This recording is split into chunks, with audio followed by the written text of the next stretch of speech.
Assalamu alaikum, j'espère que vous allez bien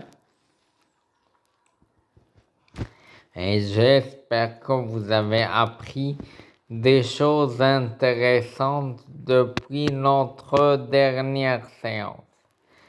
Dans la séance d'aujourd'hui, on va rester dans les méthodes d'évaluation des projets dans un contexte incertain.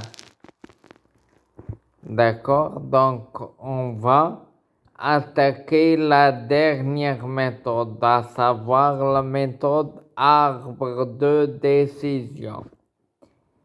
Bon, comme son nom l'indique, la méthode arbre de décision, c'est un arbre composé de plusieurs branches.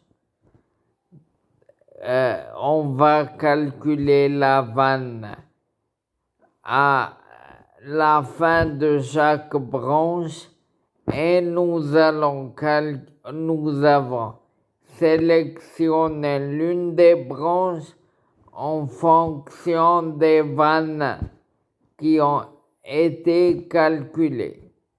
D'accord, bien sûr qu'on va sélectionner la branche qui a donné la meilleure vanne. D'accord?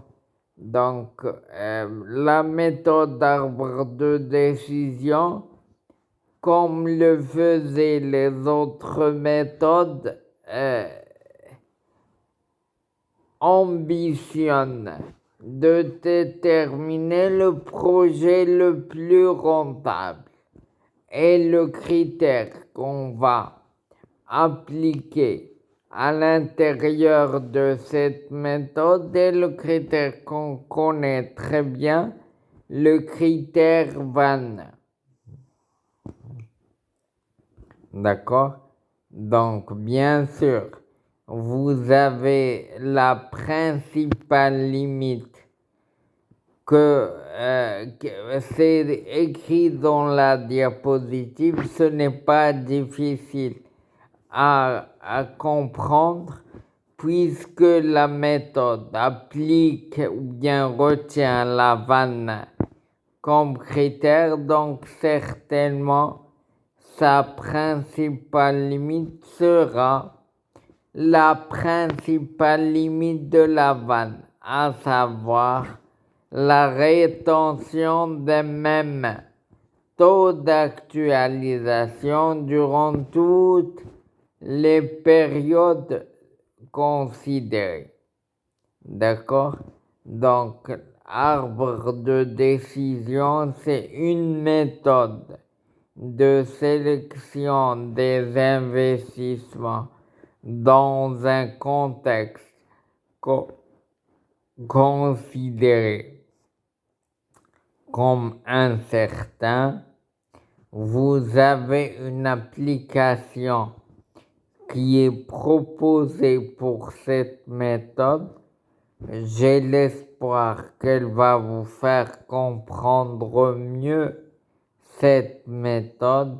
La principale limite n'est autre que la principale limite du critère qu'on utilise pour sélectionner la meilleure branche, en l'occurrence la vanne. En l'occurrence, la rétention d'un même taux d'actualisation durant toute la période d'analyse. Et avec cette méthode, nous concluons les décisions d'investissement dans le cadre de notre cours. Dans la diapositive suivante, qui est la dernière diapositive proposée dans ce chapitre, c'est que effectivement les décisions d'investissement sont un levier de création de valeur. L'autre levier, ce sont les décisions de financement. Avec les décisions d'investissement, que ça soit dans un contexte considéré comme certain ou dans un contexte considéré comme incertain, l'objectif était le même, était de retenir le projet qui serait le plus grand taux de rendement.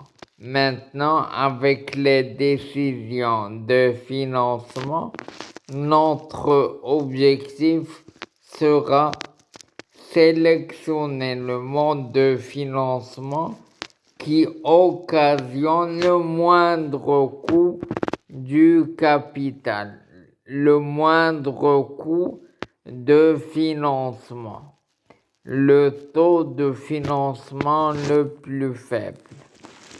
Et bien sûr, aussi bien les décisions d'investissement que les décisions de financement